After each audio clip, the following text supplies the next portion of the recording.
Jenna, we're talking about how to use Pinterest trends to build momentum on Pinterest for your business today. Yes, I think it's such a good like 201 strategy when you kind of like master the basics on Pinterest and you're like, okay, how can I pour some fire on this, right? Or pour some Mm. fuel, sorry, on this fire in an organic way, which is really kind of a cool thing that we have this little like trick up our sleeves that we can use to grow things organically on Pinterest. So I'm Yeah. excited. So as we start chatting about Pinterest trends, I I find this topic to be really intimidating for a lot of people. Mm, When I'm on private calls with clients or with students and I mention Pinterest trends, they always express a bit of unease about using the tool mm, or confusion about using the tool. mhm. And I think this is pretty common. It is a completely different tool within Pinterest given to us Right. initially for ads, but then obviously it's just a really good use for organic marketing as well. So let's start off there with what are Pinterest trends Yeah, within and Pinterest. I think it would be worth it to define it in two different ways for people who are watching. One is what are just Pinterest trends in general, Mhm. and then what is the tool that we have available to us that Pinterest gives us that is called Uh-huh. Pinterest trends, right? Because those two things, they're related, obviously, but they're kind of like different definitions, they're different nouns. Yeah. So, which one do you want to start with? I think we need to define what are Pinterest trends because a lot of people are going to hear the word trend and they're going to Mhm. think Instagram or TikTok trends. Right, and it is different, very different. It's very different. So I think we should start there. And my answer would simply be it's not like finding trending audio. It's more of finding topics that are in high demand on the platform during a certain amount of time or in an evergreen capacity because there are evergreen trends. And Is that an um, oxymoron? yeah, it A is. contradiction in terms. Yeah, There but are it's true. evergreen search terms that are in the trends tool, I should say. Mhm. And they're not like what you are envisioning for trends for social media. It's not a new Britney Spears cut of a song from the 90s that's just going popular right now, and you're going to match that with whatever. It's not that at all. It's a topic that you're going to take and match to your content in the form of Pinterest pins that are images or videos. And you're going to use that phrase in order to get served for that topic. Yep. So if something is trending on Pinterest, it's kind of like if it's trending, it's like a microcosm of it trending in life off Pinterest, right? It just literally means that right now, for whatever reason, whether it's a seasonal thing or just kind of like a cultural thing that's happening right now, Mhm. more people are currently hungry for or searching on the platform around this particular keyword phrase, basically. So sometimes they're seasonal, right? Like for example, right around like August, people are going to start looking for things that are Halloween related because Pinterest pinners or planners. Yeah. They'll also be looking in October, but they start early on Pinterest. That's a whole nother Uh-huh. topic, right? But then sometimes it can just be something culturally that's going on. Like for example, during 2020, a lot of things about like helping boost your immunity, for better or for worse, were Yeah. trending, right? So it's sometimes seasonal and sometimes it's just like basically just a reflection of like what's going on in the world and what people are wanting to learn more about right now, right?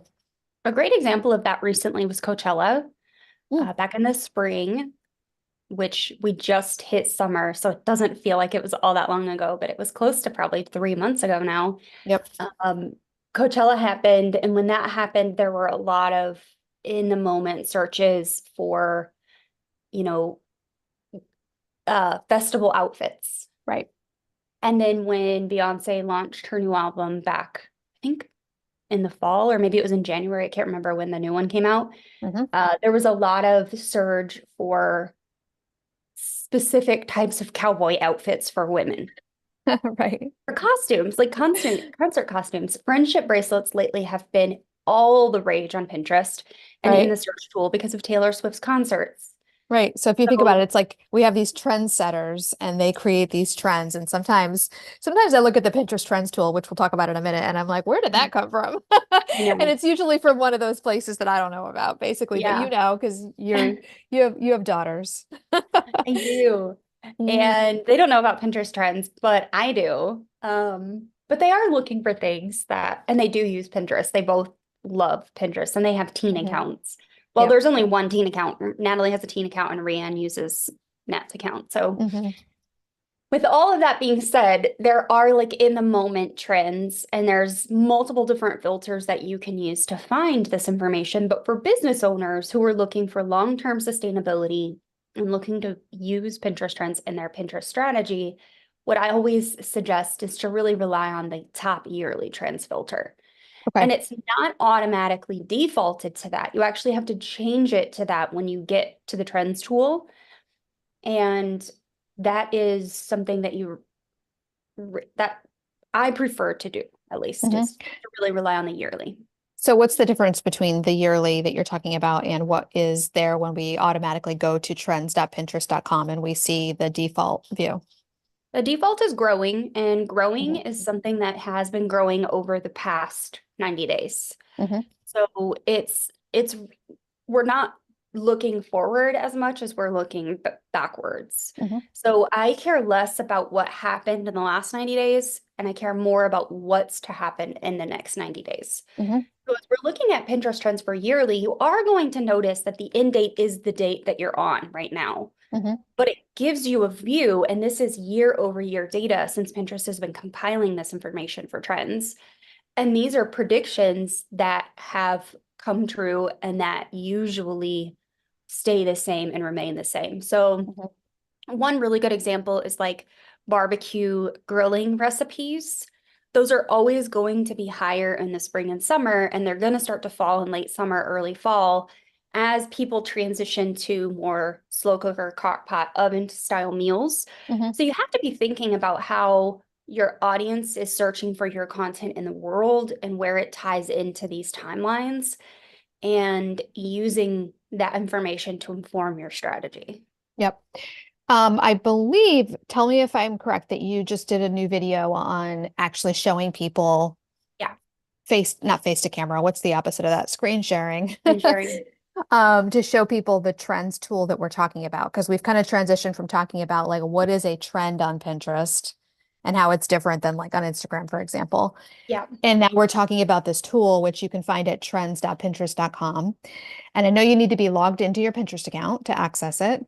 You have to have a business And account. you have to have a business account. Yep. And so now you've started to talk about that. And so we will put a link to the most recent YouTube video that you did, which is more of a Mm, tutorial type of video, I would imagine, yeah. or at least more than this is that we're doing right now, Yeah. in the description of this video that we're doing right now.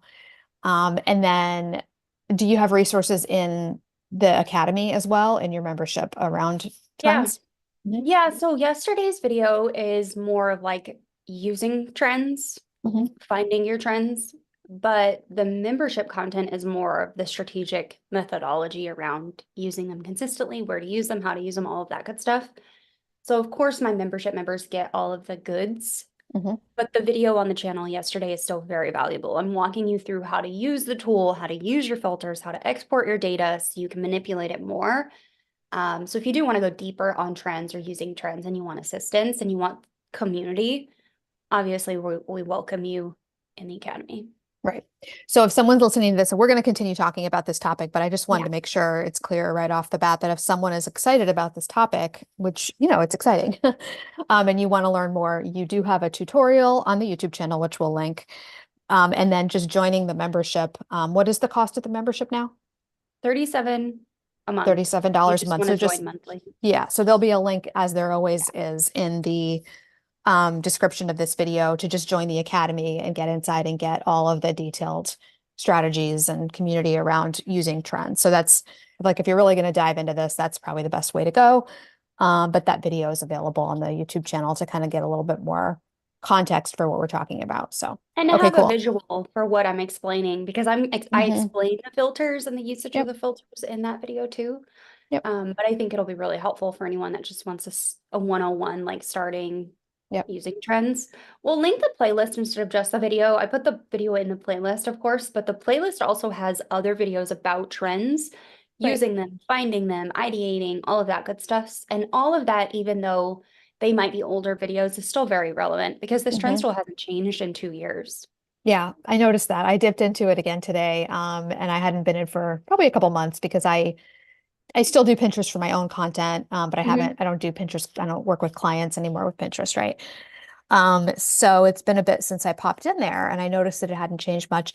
Speaking of the filters, one thing I really like that I want to call out, especially to my audience, Yeah. because I have a lot of coaches, a lot of health and wellness coaches, relationship coaches, self-improvement coaches in my audience, is there are filters Yep. for topics as well, or I think they're called interests, but they're Interests. basically kind of like broad topics. And so there's They're the one categories that Pinterest categories. categorizes, the 24 categories that Pinterest Right. categorizes all of the content into. Right. But I think with the Pinterest Trends tool, they're calling them interests They're for calling them whatever reason, but interests. they're basically the same as the It categories. matches to ads, that's why. Ah, okay. But the two that I love looking at are one is the health section Hmm. because there's all kinds of health and wellness content that is trending all the time on Pinterest and all kinds of There people are sure searching is. for. And then also, and it's very broad. It's not just about like nutrition and workouts, although there are those things, but it's also about mental wellness and self-care and things like that in that category. And then the other one that I really like is finance, which a lot of people don't realize. But when I looked in the finance category today, for example, things Yeah. like saving money quickly and how to find clients online actually are Mm. trending up right now. So it's finance is a very broad term, but it's like all kinds of business, personal finance, money types of things, which I have a lot of money coaches, in my audience as well. So I love those. What filters do you also like to use on trends? I'm curious. I obviously have a lot of clients in a lot of different areas, and I also have a lot Mhm. of consulting that I do within the academy and outside of the academy. So I'm in a lot of them. Um, One thing that I will mention to you is, and not to you, Jenna, but to people listening, because Mhm. you already know this, is You never not know. not every category is probably represented on Pinterest. And it took a long time for us to get health represented on Pinterest. So that was a When you big win say represented, you mean like Pinterest acknowledged that people are pinning and about it and added the searching for it. category. Yeah, Yeah. exactly. Because there used Yeah, to it's only be it's like been there, but there used to only be like 18 or 20 Mhm. categories officially, Mhm. but then health was added in the recent years. Yep. But yeah, I find so here's the caveat my favorite filters with why they're my favorite. So finance is obviously a one of my favorites as well because there is a lot that shows up in there that's not just finance, like you mentioned. One of my best converting interests for ads for myself and for any B2B clients is finance. Hmm. The second one is design, because within design, you have filters like, Canva templates or Canva fonts or website design. So Yeah. things that business owners would be looking Branding, for, brand brand strategy, things like that. Yep. logos, all of that stuff is within design. Yes. So I like finance and design. Hmm. Uh, Another one that I like for business is also education. I'm quite surprised by what actually shows up there. A lot of it is school related and generally Hmm. K through 12, but there's Yep. a lot of stuff in there that is also personal development. So Mm. anyone listening to this that might have a personal development audience or um, business topics, then education might be where you want to hang out as well. And Tell you why I'm laughing in a minute. I do a lot in beauty in the health Hmm. industry. Yep. So I have a client right now that's skincare brand, but we also show up with a ton of beauty Hmm. um, trends. And I was just doing this research for them yesterday for our July planning, and I noticed that we had stuff in both filters, health and Yep. beauty. Yep. Okay. Oh, we should check and see if there's any questions or anything in the chat. I always Yeah, remind myself not and yet. forget. Okay.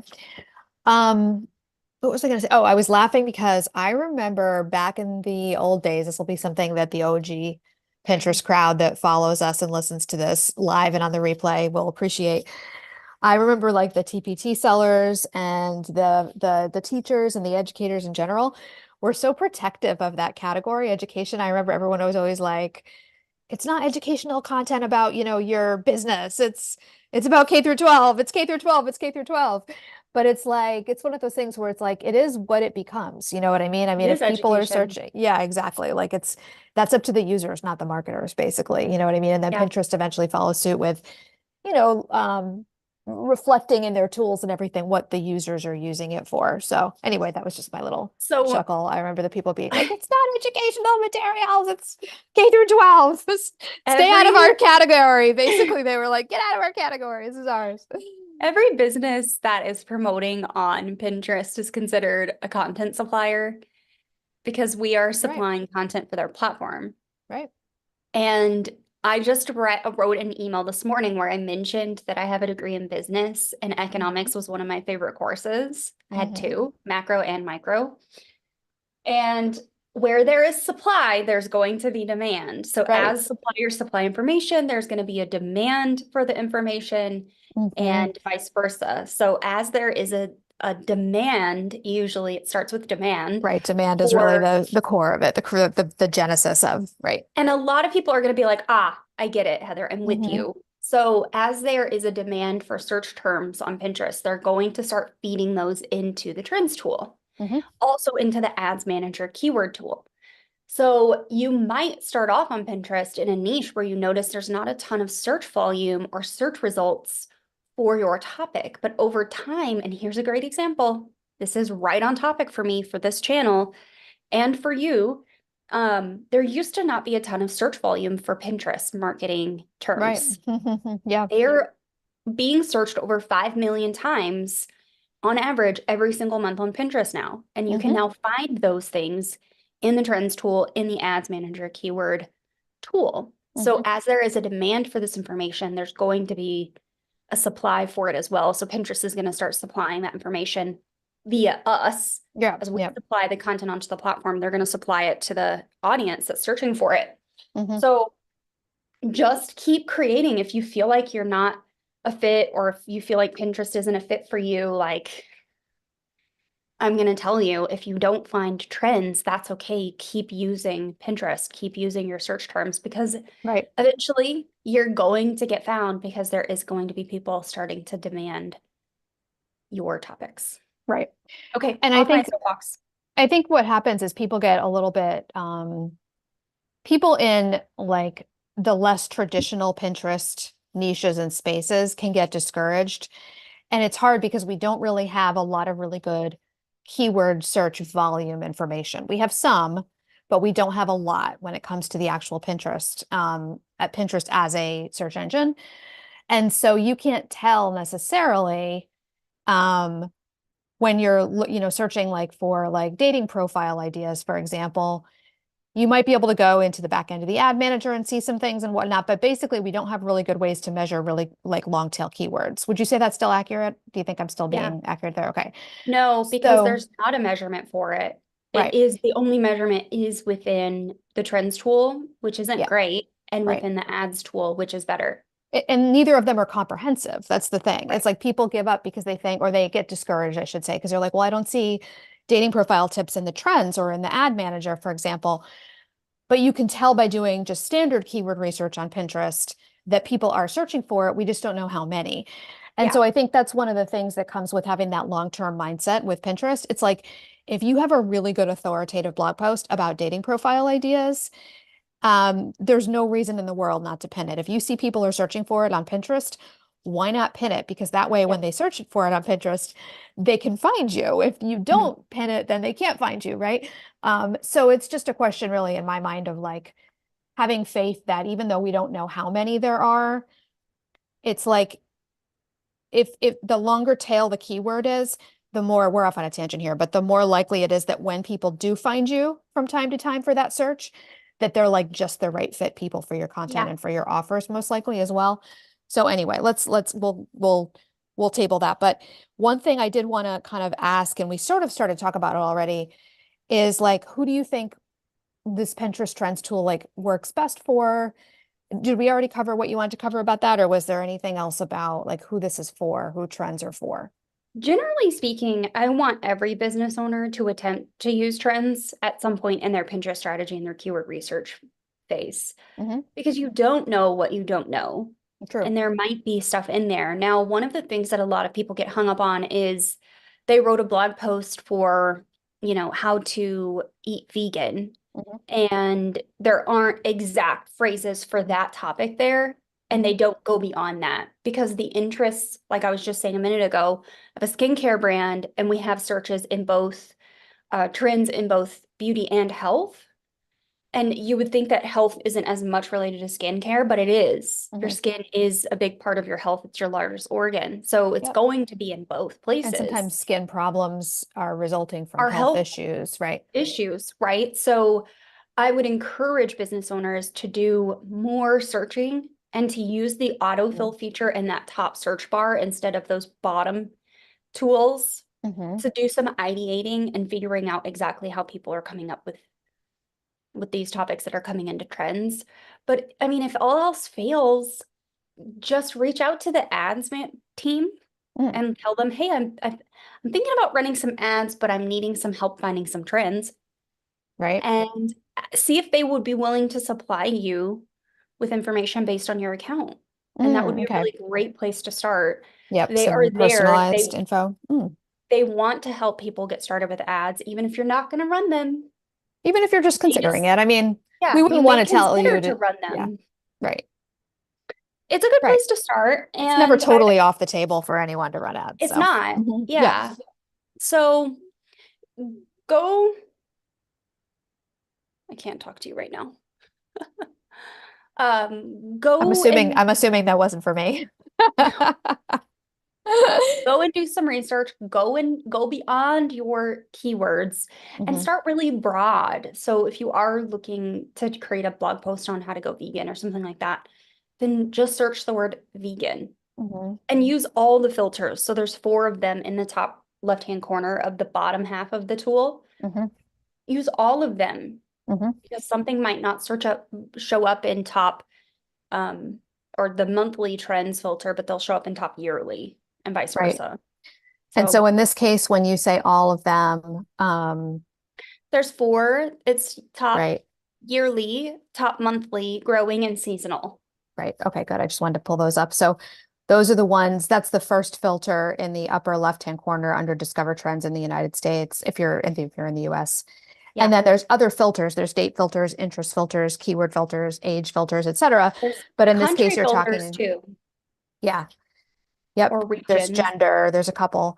But in this case, you're talking about those four main like volume trends, I guess is what you'd call them, top monthly, Yeah. top yearly, growing, and seasonal. Okay, got it. Yeah. And then at the very top of the page in that colorful search bar where there's like artwork Hmm. and it says Pinterest trends, and then there's the search bar. To the right of the search bar is the region filter. So if you're in another country and you're watching this, you should be aware that it's always defaulted to the United States because it is a US based company. Half the audience is here, but there are about 10 to 13 different regions that they are lumping. So they have Germanic countries, Germany, Hmm. they've got Great Britain and Ireland, France. So there's a bunch of different other filters that you can go and filter by for different regions and countries. Hmm. Okay.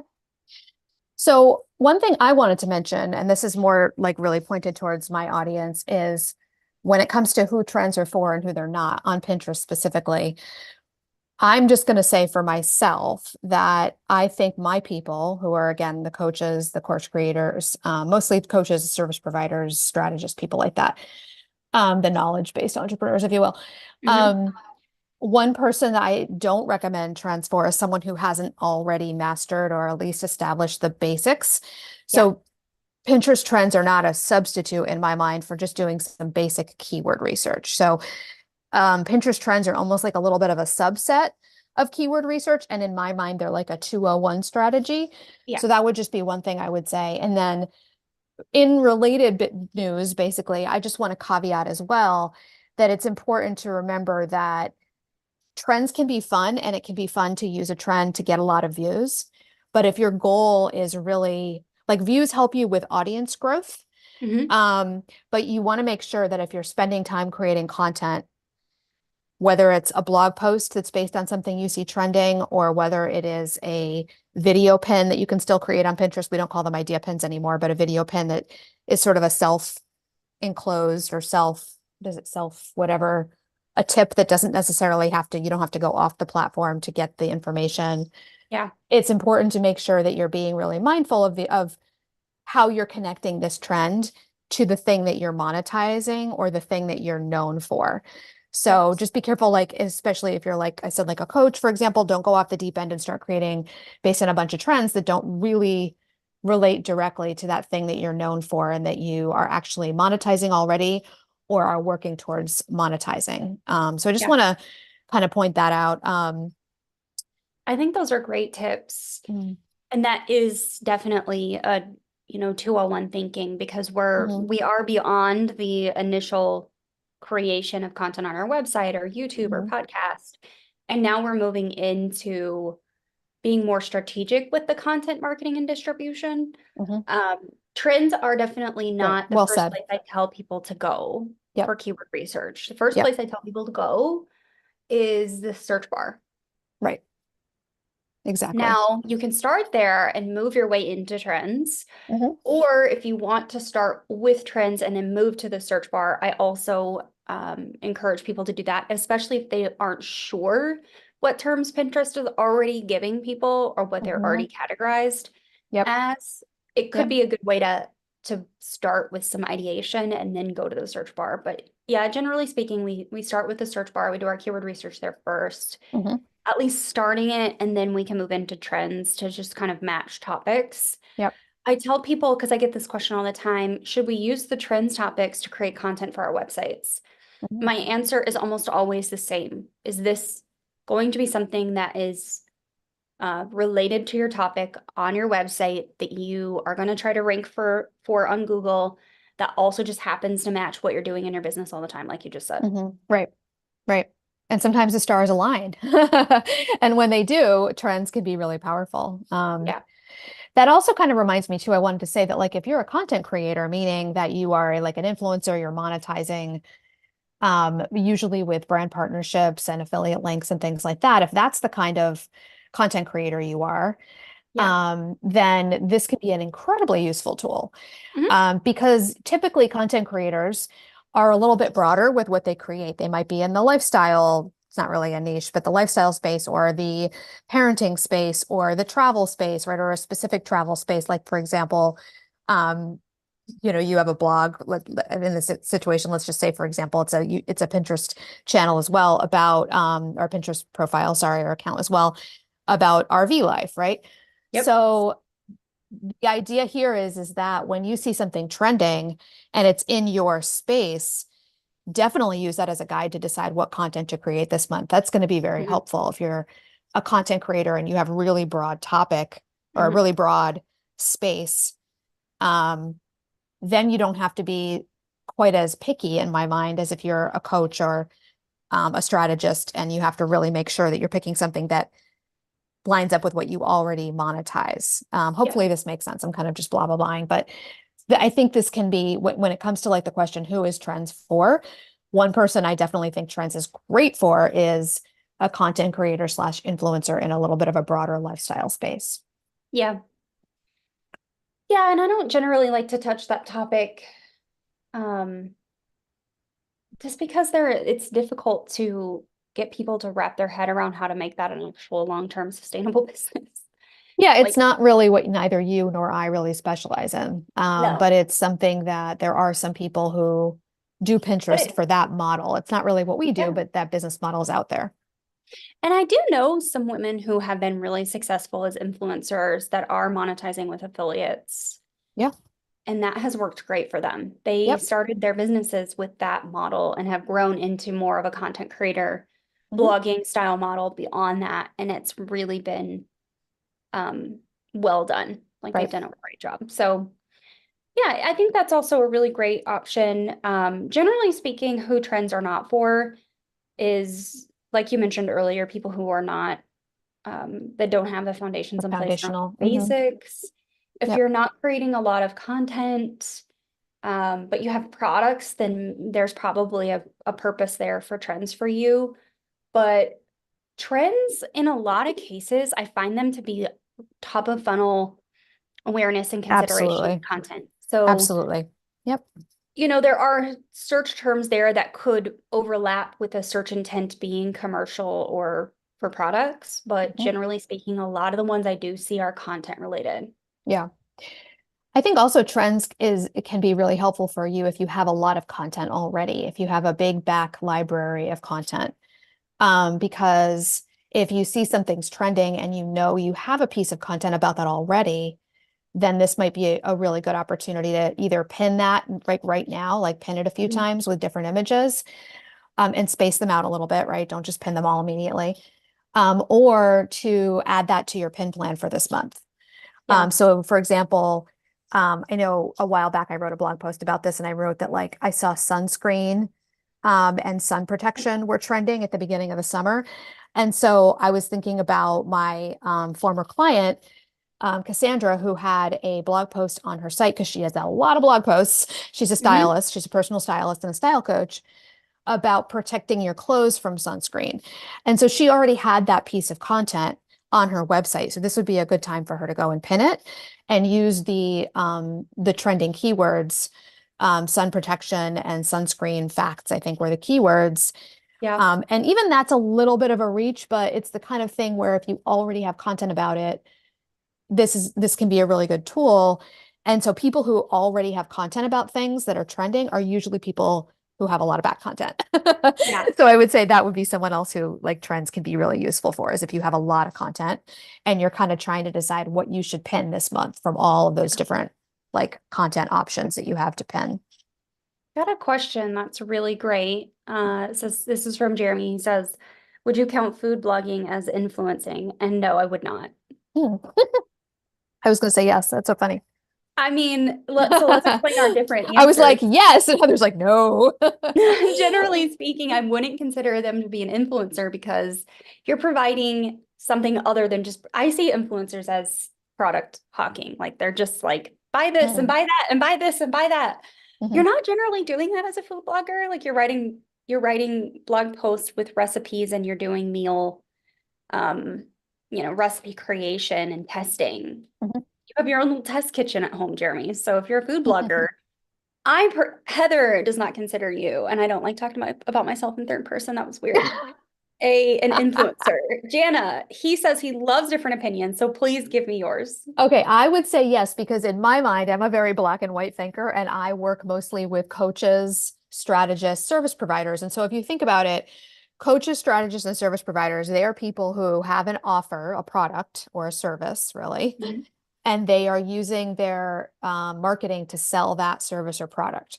Whereas I think about the influencers as people who don't have their own products, but instead they use their influence, they grow an audience and they use their influence to sell other people's products, or like other people's offers, essentially.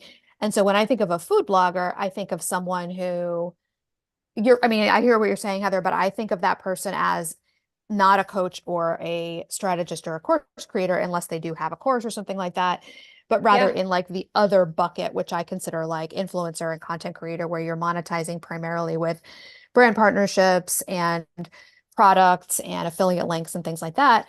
And when I think of food bloggers, I mean, I do often go to food blogs and see like that there's a link to, a certain like, oops, sorry, someone at the door.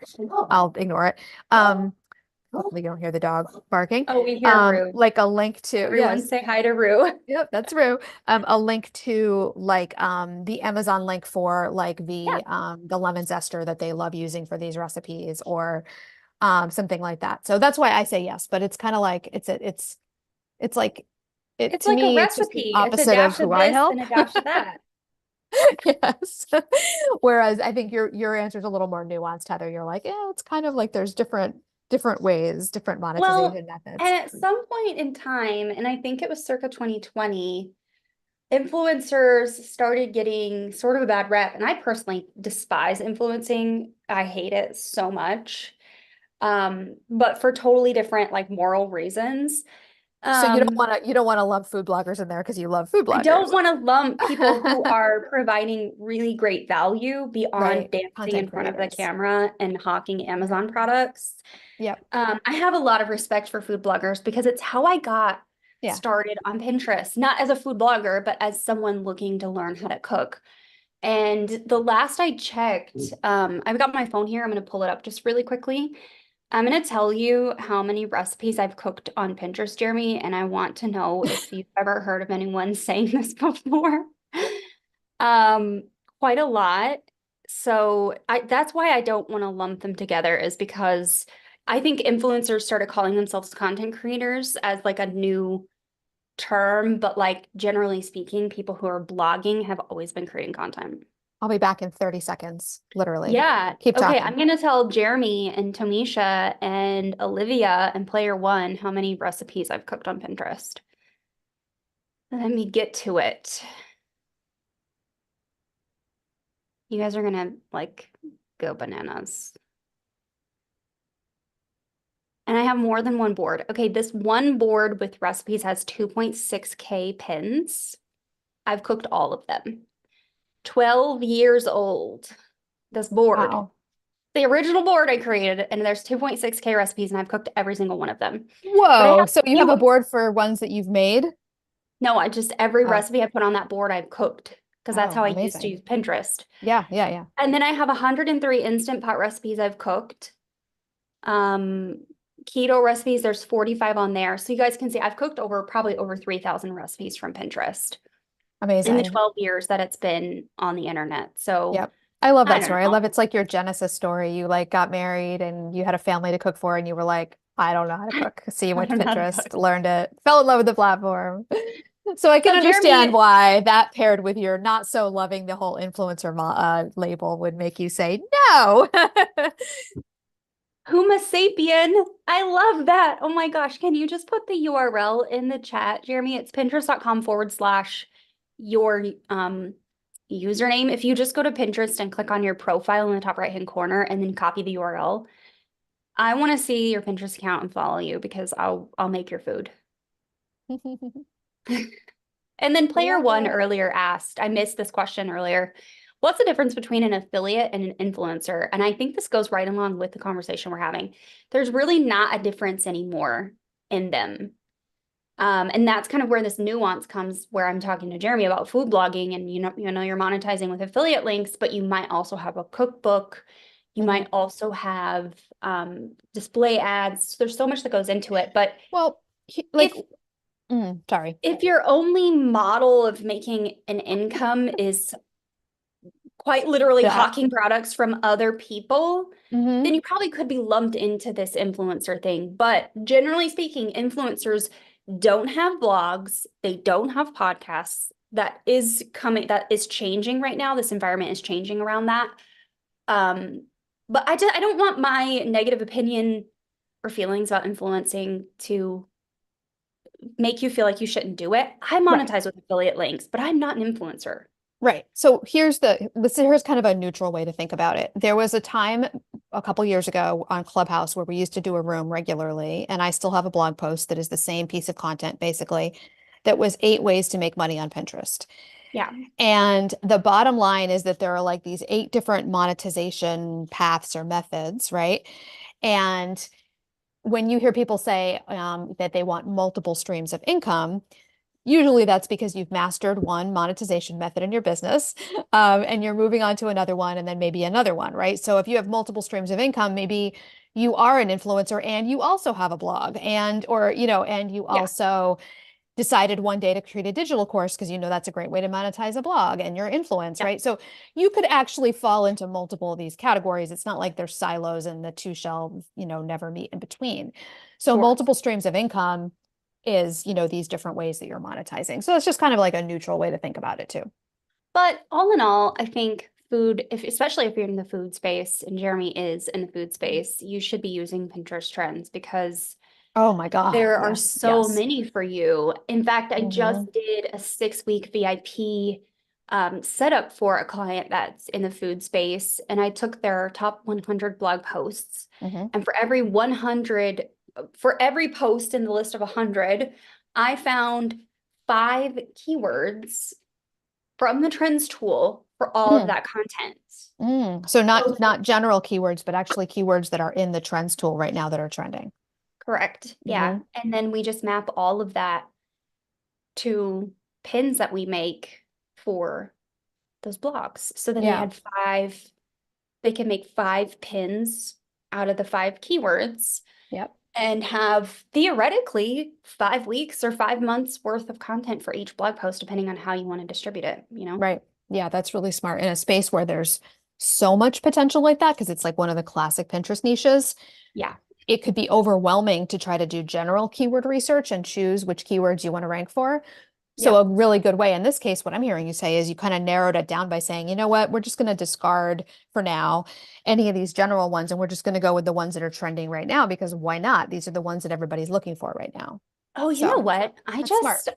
I'm gonna go pull up a link and we should include it in the description. I sent this newsletter to my list yesterday and I included a little graphic for how I use my keywords and how to Mm, use more than one keyword on each Pinterest pin. And that's I'm good. just gonna go get the link to that Cool. Send it to me and I'll add it to the description. and we can, yeah, add it to the description. Perfect.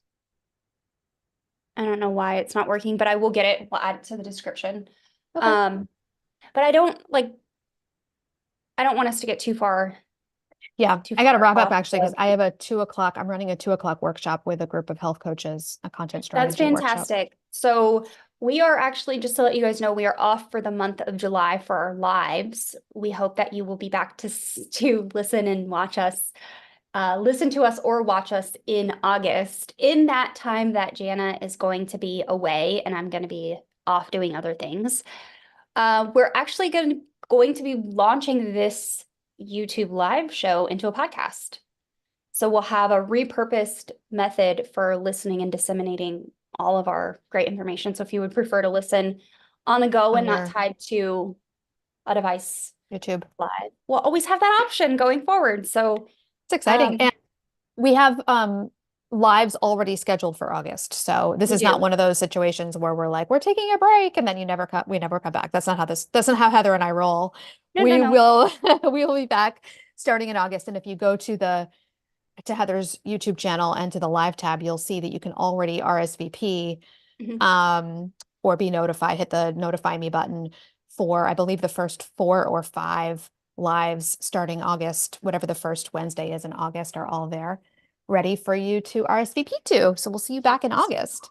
We'll see you guys in August. I will let you go for now. I have a community call with my membership and Jana's got a workshop. So I hope that you guys enjoyed this one. We'll put some stuff in the description, the playlist for trends, the email I sent to my list yesterday, anything else Jana wants to include. And we'll see you guys back here in a month. See Bye you for now. guys then. Bye.